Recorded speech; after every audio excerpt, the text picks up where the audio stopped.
Okay, I'm making this video for the Toms River Fire Department Technical Rescue Team. We're going to be talking about static system safety factors. So, I've been doing rope rescue for a long time, back since the 1980s, and I've recently been listening to a lot of the CMC podcasts and listening to their material, talking about some of the myths that we used to have in rope rescue. So, I went out and purchased I assume the most recent rope rescue technician manual for the sixth edition for CMC. And I came upon in one section that talked about calculating static system safety factors, which I think is a good ability to have as a practicing rope rescue technician, so you can find the weak component in the system.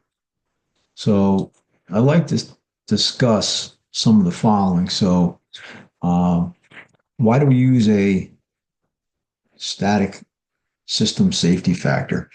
So going back to some of the rope myths, all right? 1980, FA 1983 is basically a manufacturing standard.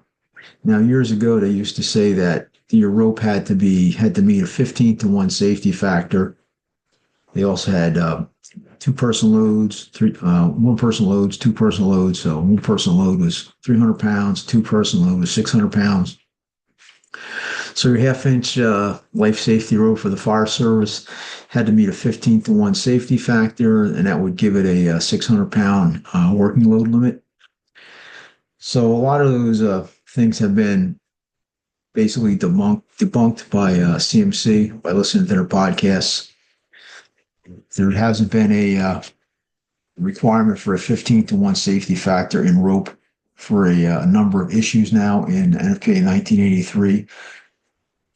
So that's kind of been taken out. I looked at some of the old versions of NFPA, and I couldn't find it. So that's one issue with the myth about the rope. The other thing with the rope is when we talk about it, once we put a knot in a rope, we basically lose some strength in that rope anyway. So it's not always going to be that 9,000-pound break strength is always going to be less, depending on how we're using it, the turns in the rope, the edges going over, the knots, things like that. So in the CMC manual, they talk about the safety factor, right? So our safety factor, they talk about wilderness rescue teams may be using a 4-to-1 safety factor. All right. There may be a 5-to-1 safety factor, 10-to-1. And again, I'll show this on the next slide, but CMC training uses a 10-to-1 safety factor. And again, all this is agency driven, authority having jurisdiction. A 10-to-1 safety factor can also take into account for dynamic events. And we're not going to talk about dynamic events in this little video. However, a dynamic event would be where a haul team is hauling on our system. The load gets stuck. The haul team doesn't realize it. They keep pulling. So they're going to put extra force over a short period of time into the system so that safety factor can account for some of these dynamic events, right? So we want to talk about, right, how to analyze your system in the field, and we're going to look at replacing the weak components to achieve your safety factor. So one of the things we want to talk about, and again, this comes right out of the CMC manual. We look at systems, we build systems, and they say, don't ask if the system is strong enough. Ask, is the system capable of the task? Right. So that's a quote right out of CMC rope rescue manual. Again, we talked about CMC training uses a 10-to-1 safety factor, and we want to identify the weak component and then change it if needed. All right. So here's that rope strength. Right. We talked about the rope strength. Now CMC is using a 25% loss of strength once we tie a knot in the rope. So at 25%, that's going to drop our our 9,000-pound rope down. If we wanted a 15-to-1 safety factor, it's going to drop our 9,000-pound rope down to 6,750 pounds, which is approximately 30 kilonewtons. So I can't see the kilonewtons because my image is in the way. And again, AHJ, you have the option to select the safety factor. All right, so real quick, this is a simple system that's showing a 10.5 to 1 system. So what's happening here is when we look at the system, we take a look at the webbing anchor. So the webbing anchor, which is right here, is 21 kilonewtons. So that appears to be a weak link. And we can see the rope is a 40 kilonewton rope. However, when we tie knots in it, it becomes 30 kilonewtons because of the reduced 25% reduction in strength because of the knot. So what we're going to do here is we're going to take our load, which is a 2 kilonewton load. So a 2 kilonewton load comes out to be 450 pounds. We're going to take our weak component, which is the web anchor, right, which is 4,725 pounds. We're going to divide 4,725 pounds by the load, 450 pounds, and that gives us the safety factor of 10.5. So the safety factor equals 10.5 to 1. All right, next slide. So if we want to increase the safety factor, so in order to increase this safety factor, we're looking at the components again. So what we're doing here is we're taking the increasing the web anchor, right? We're making it a wrap 2 pull 1, so that's 43 kilonewtons.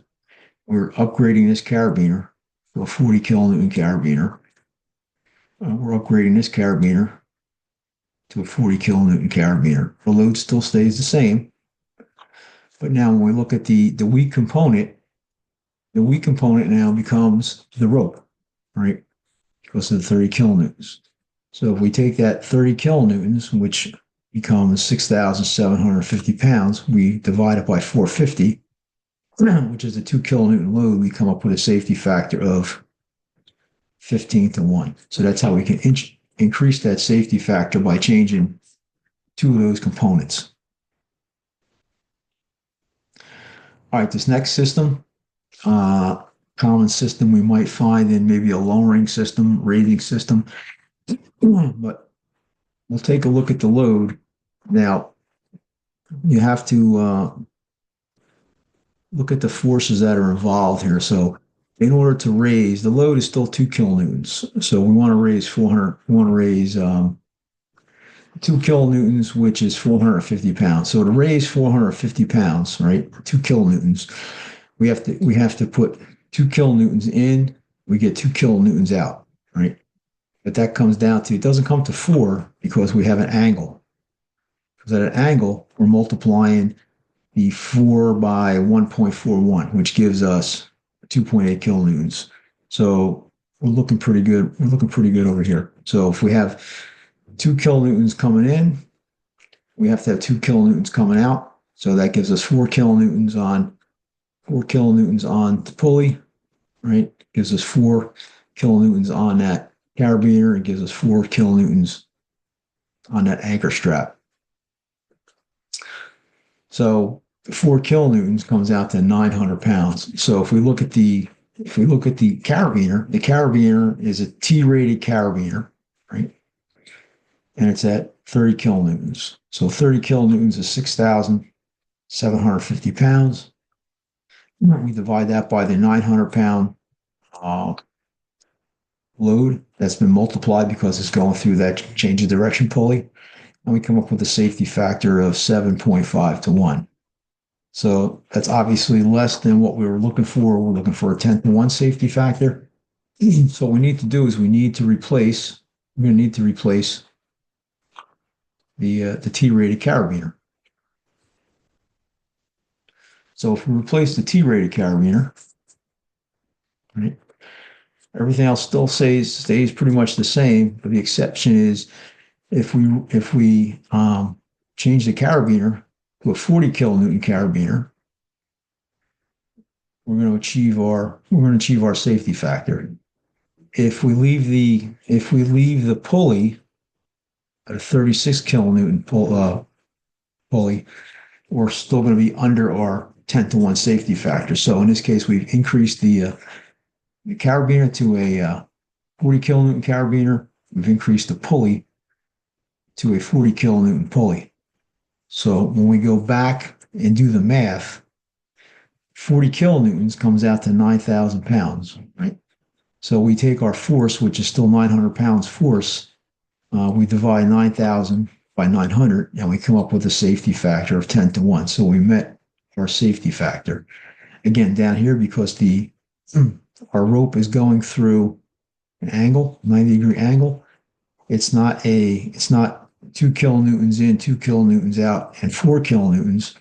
It's 4 kilonewtons multiplied by 1.41 because of the angle on the rope. So that gives us a 10-to-1 safety factor down here at this change of direction pulley. So in that instance, we're good. So that's just a short video on how we calculate safety factors in the field, and helps us, when we look at our systems that we're building, how do we analyze our system? And let's try to determine the weakest link in the system. Understanding that hopefully the anchor could be the weakest link that we're anchoring to, but in this case, we're looking at some of the component parts. So that is pretty much it for what I have. So let's see my next slide. All right, so maybe we'll make another one of these on something else. So appreciate it. Thank you for listening.